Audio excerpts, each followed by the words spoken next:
1 Timóteo 4, versículo 12. Diz assim, eu gosto muito desse versículo.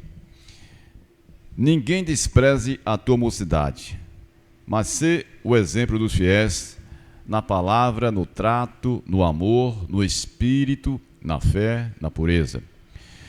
Existem outras traduções que falam um pouquinho diferente, mas vai dar no mesmo. É isso mesmo que o apóstolo Paulo está dizendo ao jovem pastor Timóteo. Irmãos, essa palavra eu já preguei aqui nesse versículo, já fiz um estudo nesse versículo, mas nós vamos falar novamente. Não vai ser o mesmo estudo, vai ser diferente, com certeza. Mas Deus tocou no meu coração para falar nesse versículo. Primeiramente, vamos saber quem é Timóteo, né? Timóteo era um pastor que o apóstolo Paulo encontrou com ele. Abra sua Bíblia em Atos, no capítulo 16. Vamos ver quem é Timóteo, como foi que ele se encontrou com Paulo. Capítulo 16 de Atos diz o seguinte: E chegando Derbe e Listra, aqui é a viagem missionária de Paulo, creio que é a segunda viagem missionária, eis que estava ali um certo discípulo por nome Timóteo, filho de uma judia que era crente. Estamos lendo em Atos capítulo 16, que era crente, mas de pai grego, do qual davam bom testemunho os irmãos que estavam em Listra e em Icônio. Paulo quis que esse fosse com ele e tomando-o, o circuncidou por causa dos judeus que estavam naquele lugar, ou naqueles lugares, porque todos sabiam que seu pai era grego. Então, irmãos, quando Paulo conheceu Timóteo, ele quis que Timóteo trabalhasse com ele. E nem todo mundo serve para trabalhar, viu? Assim, em certos serviços da igreja. Tem um chamado, né? E há uma afinidade entre os irmãos para que o trabalho saia bom. Tanto é que Paulo teve problemas com outro, né? Ele não queria que o João Marcos fosse com ele. Está na palavra. Eu não sei se é em Atos 16 mesmo, continuando a leitura, eu creio que sim. Então, o apóstolo Paulo, ele tinha uma tarefa a cumprir, ele tinha um chamado, ele sabia o que ele queria. Então, no versículo 5 de Atos 16 diz o seguinte: de sorte que as igrejas eram confirmadas na fé, e cada dia cresciam em número, e passando pela Frígia e pela província da Galácia, foram impedidos pelo Espírito Santo de anunciar a palavra na Ásia. Quando chegaram a Mísia, intentavam ir para Bitínia, mas o Espírito de Jesus não lhe permitiu. Essa passagem aqui, o Espírito de Jesus, quase não tem na Bíblia, somente nessa passagem se encontra falando do Espírito de Jesus, não lhe permitiu. E tendo passado por Mísia, desceram até a Troade. Irmãos, esse trabalho do apóstolo Paulo de sair e evangelizar a Ásia e outros lugares foi o início da igreja do Senhor Jesus. Mas o que ele está dizendo aqui, ele está falando aqui do apóstolo, obrigado, Valério. O apóstolo está falando aqui do pastor Timóteo. Quando ele diz assim, ninguém despreze a tua mocidade, estava falando da mocidade de Timóteo, porque ele era jovem, um pastor jovem. Ninguém despreze a tua mocidade, quer dizer, ninguém desvalorize porque você é jovem, porque você é um jovem pastor. Ninguém te desvalorize, né? Ninguém despreza a tua mocidade, pelo contrário. Aí agora o apóstolo Paulo está falando com ele novamente: torna-te exemplo, torna-te padrão dos fiéis. Ele estava se referindo aos fiéis da igreja, estava se referindo aos anciãos da igreja que comandavam a igreja, ou mesmo aquele membro comum, mas que eram fiéis. Estava se referindo a essas pessoas, a uma pessoa em santidade, uma pessoa santificada. Quando você abre a Bíblia aos Hebreus capítulo 12, versículo 14, a Bíblia diz: segui a paz com todos e a santificação, sem a qual ninguém verá o Senhor. Então Paulo estava admoestando o jovem pastor Timóteo, que ele tinha enviado para Éfeso para pastorear a igreja lá. E ele ficou em Roma e, naturalmente, ele foi preso. Paulo estava preso quando escreveu as cartas a Timóteo. Você pode consolar uma pessoa quando você está desconsolado? O apóstolo Paulo fazia isso, porque a Bíblia diz, ele mesmo disse, porque aprendi a estar contente em toda e qualquer situação. Tanto para ele estar preso ou solto, para ele é a mesma coisa. Isso não acontece conosco muitas vezes porque nós não estamos preparados, nós não buscamos essa preparação muitas vezes. O apóstolo Paulo, ele se preparou de um ponto que ele disse, tanto sei estar abatido como regozijado, tanto sei estar contente ou triste, é a mesma coisa para ele, ou com dinheiro ou sem dinheiro, rico ou pobre. A Bíblia diz que ele aprendeu a estar contente em toda e qualquer situação, tanto na pobreza como na riqueza, como na fartura, como na escassez. Eu creio que esse é o objetivo de Deus para nossas vidas, porque nós estamos acostumados a ver uma igreja que está atraindo pessoas, oferecendo coisas, quando nós vemos na Bíblia que é o contrário, nós temos de oferecer a nós mesmos a palavra de Deus, a Bíblia, a Deus para o serviço dele. Mas estamos vendo uma igreja pregando, oferecendo coisas para as pessoas, atraindo as pessoas através dessas coisas, para as pessoas virem à igreja. E o testemunho de muitas pessoas que contam na igreja não é porque Jesus Cristo salvou, mas é porque Jesus Cristo deu uma casa, deu 3 carros, carro importado, deu isso, deu aquilo. E essa é a glória que eles contam como se fosse a glória. E o mais importante não é isso. A Bíblia não tem nenhuma passagem incentivando isso, não tem. A Bíblia fala de salvação da alma, uma pessoa que está perdida, mesmo tendo tudo, tendo essas coisas todas, elas não têm paz, não têm sossego, não tem esperança. Então vem aí a palavra de Deus e dá tudo isso àquela pessoa, porque Jesus morreu pelo homem, o homem desesperado, o homem que estava perdido, ele derramou o sangue dele na cruz para salvar esse homem, e a igreja está aqui para isso. Então, se a gente entender isso, a gente vai compreender por que essa preocupação de santidade na vida da pessoa. Ninguém despreza a tua mocidade, pelo contrário, torna-te. Agora o apóstolo Paulo estava dizendo a Timóteo, torna-te padrão dos fiéis, quer dizer, torna exemplo dos fiéis.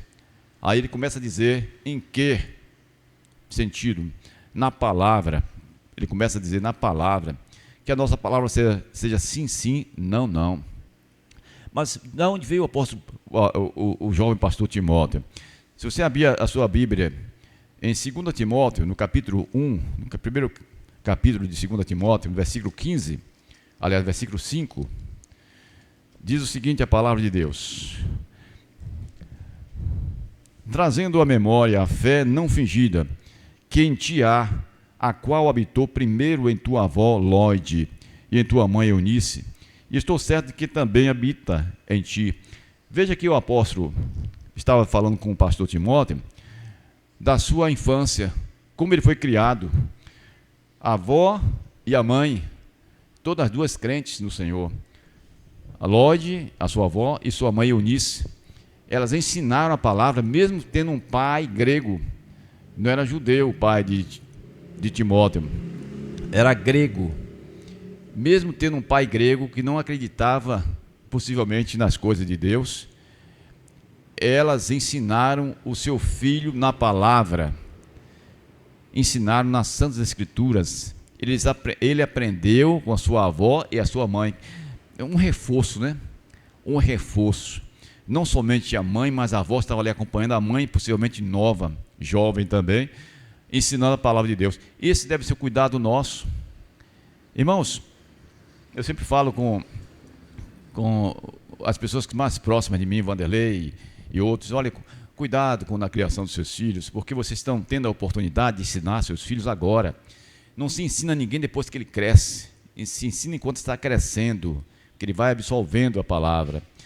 Onde é que estão os seus filhos? E a gente pergunta, onde é que estão os seus filhos? Os filhos dos crentes nesse momento, os crentes que estão aqui presentes, os que estão ausentes, onde estão eles? Às vezes, nós chegamos a um momento que perdemos o controle dos nossos filhos. Já não temos mais força com eles, porque nós mesmos prejudicamos na criação. que a Bíblia diz que nós temos de ter autoridade sobre nossos filhos, principalmente quando eles estão na fase da infância, né? Na primeira infância e na segunda infância, na primeira infância de 1 a 6 anos, na segunda infância de 6 a 12 anos, e na adolescência também.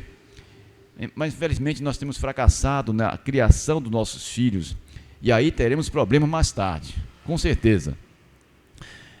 E o apóstolo Paulo estava lembrando a Timóteo, o pastor Timóteo, que ele foi bem orientado na infância dele, que não desprezasse o dom que ele recebeu na imposição de mãos pelos presbíteros da igreja. Então, meus irmãos, nós vimos a necessidade de nós acompanharmos nossos filhos, e fazer isso enquanto eles estão pequenos. Porque se você tem uma criança hoje, que ela faz o que quer e você aceita, ela vai crescer, vai fazer muito mais o que quer e você não vai poder fazer nada. Quer dizer, a criança, a Bíblia diz que ela nasce, no coração dela está a estutícia. Estutícia quer dizer a loucura. Ela não sabe o que é certo e o que é errado. A disciplina afastará dela a estutícia, a loucura. E você vai colocar a sua criança no devido lugar. E você e nós somos responsáveis por aqueles que nós cativamos, por aqueles que nós orientamos, e nós somos responsáveis por aqueles que nós criamos. Então nós somos responsáveis pelo resultado que vai ser o nosso filho. Muitas vezes nós somos culpados. O meu filho estava ontem, chegou triste da viagem, ele foi com Danilo visitar um colega de infância que estava internado em uma clínica de restauração, de recuperação de ex-viciados em droga. E meu filho foi lá com Danilo. Eles foram, chegando lá na esperança de visitar, consolar e talvez até proporcionar um outro local melhor para aquele jovem. Chegando lá, receberam a notícia de que aquele jovem tinha fugido já há um mês. O Gustavo chegou em casa arrasado, triste. E eu disse para ele: Gustavo, a gente não pode controlar todas as coisas. Você não tem culpa nenhuma de ele ter fugido. É meu amigo de infância, a gente estudou junto. E eu fiz plano de visitá-lo há algum tempo atrás, eu não pude. E agora que eu fui, eu me sinto culpado porque eu poderia ter visitado antes dele fugir, ter ajudado ele. Mas Deus não permitiu, você não foi. Olha, se a gente, tantas coisas acontecem no mundo inteiro, em todo momento, nós não temos condição de estar controlando tudo. E você sabe que Deus também, ele permite. Deus está vendo todas as coisas. Deus não interfere nas decisões do homem. Porque se ele interferisse, ninguém seria ladrão. Quando aparecesse um ladrão, Deus tirava, matava. Mas Deus deixa, Deus permite. Quando aparecesse um outro tipo de procedimento errado, Deus não permitiria. Mas você faz o que você quiser. Nós fazemos o que nós quisermos. Deus não interfere. Nós vamos sofrer as consequências das nossas ações. Isso é diferente. O Moisés interferiu Deus numa decisão séria. Deus ia matar todo o povo que tinha tirado do Egito, no deserto. Moisés, olha que conversa inteligente de Moisés. Senhor, o que é que os egípcios vão dizer que o Deus dele tirou o povo do Egito para matar no deserto? Que Deus é esse? Então, Deus ouviu o argumento de um simples homem mortal e mudou, e não matou. Quer dizer, nós podemos argumentar na nossa oração, porque, como diz, a igreja somos nós. Aqui é o espaço físico que nós nos reunimos como igreja, mas a igreja somos nós. E é bom que nós estejamos na igreja. Há casos e mais casos, então, mas é bom que nós estejamos na igreja. Mas se for preciso salvar um ente querido e precisar você ir com ele, estar com ele, como diz o apóstolo Paulo, me fiz de judeu para ganhar o judeu, me fiz de gentil para ganhar o gentil. Então, se precisar morrer com ele, eu vou morrer com ele, mas quero salvá-lo. Quando Jesus contou aquela palavra que ele deixou as 99 ovelhas no aprisco e foi atrás somente de uma que estava desgarrada, e na tempestade ela ia morrer, não ia suportar. Então Jesus deixou as 99 no aprisco, no lugar seguro. O aprisco aqui é a igreja, as 99 ovelhas representam a igreja, e aquela ovelha que desviou representa a pessoa que está se afastando da igreja. Então o pastor deixa as ovelhas, quer dizer, deixa a igreja e sai e vai cumprir o papel de pastor, buscar aquela, uma só. Imagine que nós temos tantas, né? Tantas precisam da ajuda do pastor. E devemos ser pastores não somente de púlpito, mas pastores que exerçam realmente o chamamento do Senhor Jesus, que vá atrás, vá arrancar as almas do inferno e trazer para a igreja. Aliás, a igreja, quando a igreja dá um salário ao pastor, é para isso, porque nós não podemos fazer, nós estamos trabalhando nossos trabalhos cotidianos, não temos esse tempo. Então o pastor é remunerado para fazer o que nós não temos condições de fazer.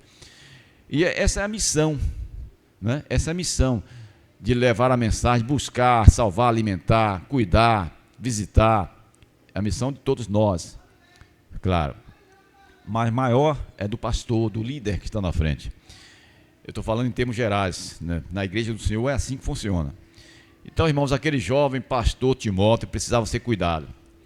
Aí o apóstolo Paulo naturalmente ficou preso lá em Roma e mandou ele para Éfeso, para tomar conta daquela igreja. Aliás, a cidade de Antioquia e a cidade de Éfeso foram duas cidades onde tinham igrejas missionárias, que enviavam missionários para pregar em outras cidades. E naquele tempo era muito difícil, não é como hoje, porque hoje você prega, não tem problema nenhum.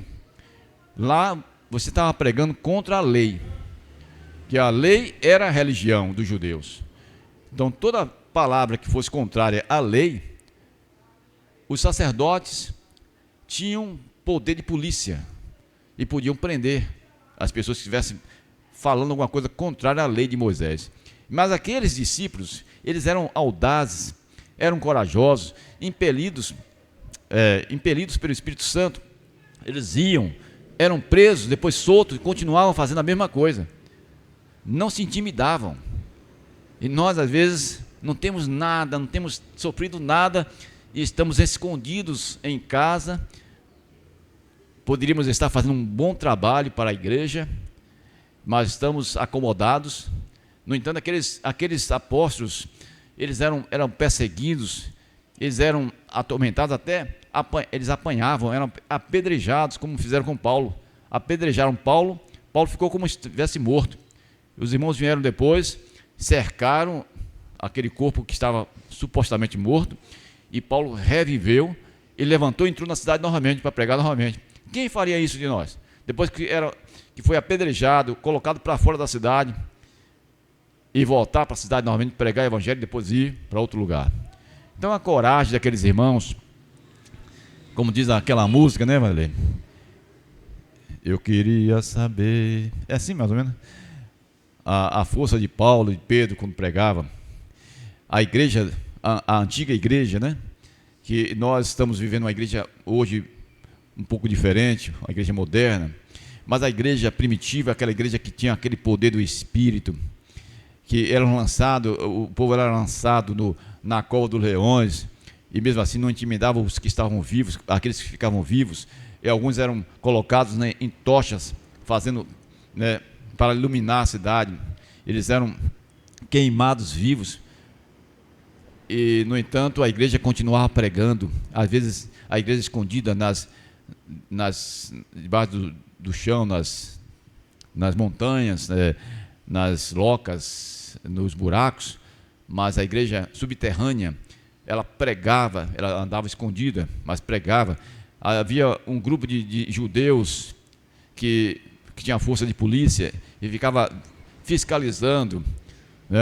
Às vezes o apóstolo Paulo entrava numa sinagoga que era de costume judeu, a sinagoga ensinava a lei, ele entrava para ensinar a doutrina de Jesus Cristo. Para muitos aquilo era uma aberração, era uma agressão, e às vezes Paulo saía preso dali, mas ele pregava.